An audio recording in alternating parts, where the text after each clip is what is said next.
This year, on July 4th, we will celebrate the 250th anniversary of the Declaration of Independence. Westminster Indivisible is planning a live reading of that document at our Independence Day rally at 7200 Grandview Avenue in Arvada around 10:30 a.m. We are also encouraging all Indivisible groups and other groups around Colorado to participate in a widespread reading of the document. If you have not read the Declaration of Independence lately, you might be surprised at its relevance to the challenges that face today. I want to take time to draw some comparisons between the complaints of 1776 and those of 2026.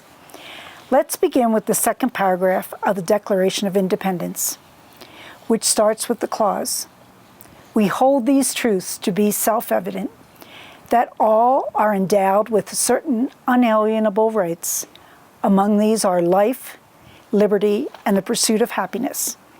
What do these words mean to us today? Unalienable rights are those that cannot be taken away or denied.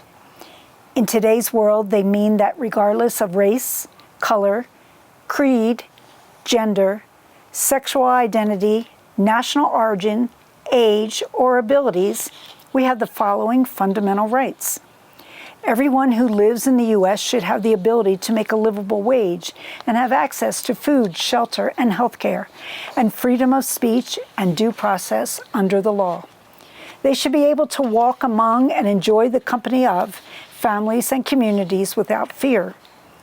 As you know, many of these implicit rights are being denied today. The 1776 Declaration also states that when a government becomes destructive of these ends, it is the right of the people to alter or abolish it. In today's words, when an elected official ignores our unalienable rights and prevents the people from pursuing these rights, he must be held accountable for violation of the people's rights and for pursuing injustice and oppression against the people who he is meant to protect.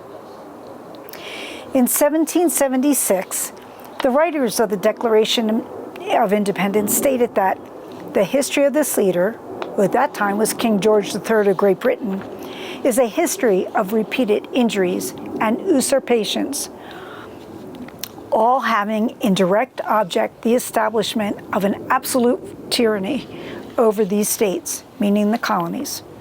To prove this, the crafters of the Declaration submitted facts to the people of the colonies. The history of our current president in 2026 bears comparison to the King of 1776. Current facts should be submitted to our modern world for a similar evaluation. So let's compare the facts of 1776 and 2026. In 1776, the king refused his assent to laws, the most wholesome and necessary for the common good. Our current president has done the same.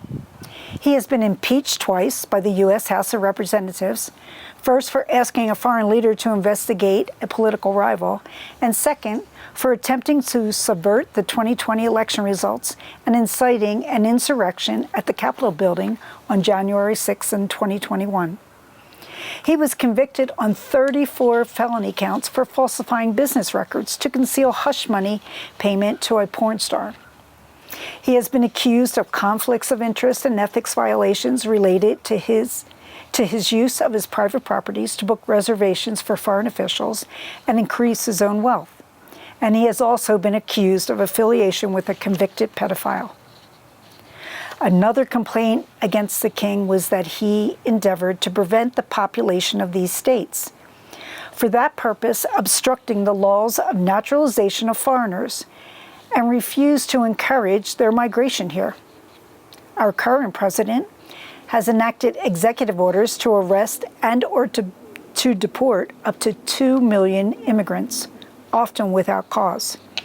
He enacted an executive order suspending the entry of illegal immigrants, even asylum seekers, into the U.S., while at the same time encouraging a pathway to U.S. citizenship through a payment of $1 to $2 million donation for wealthy foreigners, foreign individuals, and corporations.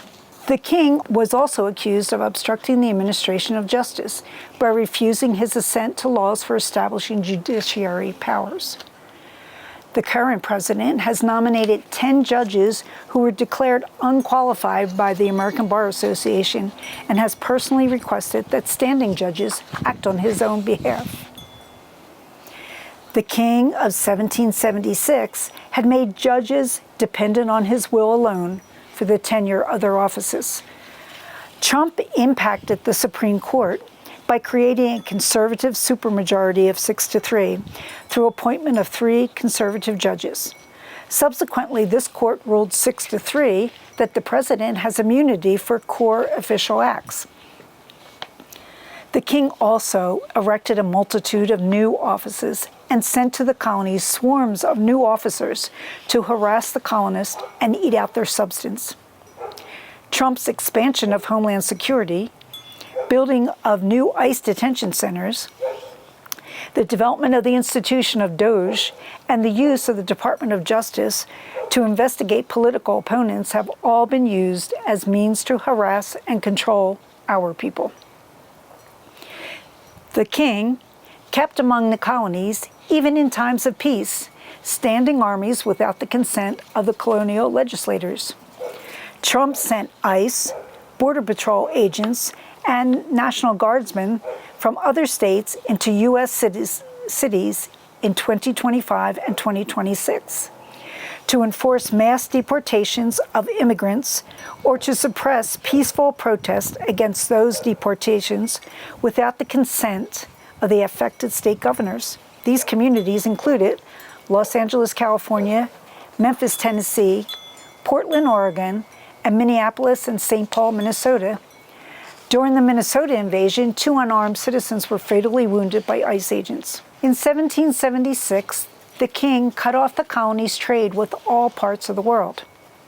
Trump has imposed arbitrary tariffs on most of our foreign trading partners, impeding the flow of goods, hampering our relationships with those countries, and increasing the price of imports needed to conduct business in the United States, causing many U.S. companies to raise costs on goods or to go out of business. The king of 1776 deprived the colonies, in many cases, of the benefits of trial by jury. Under Trump, many individuals who have been the target of ICE actions have been arrested and or deported without hearings or any right to due process.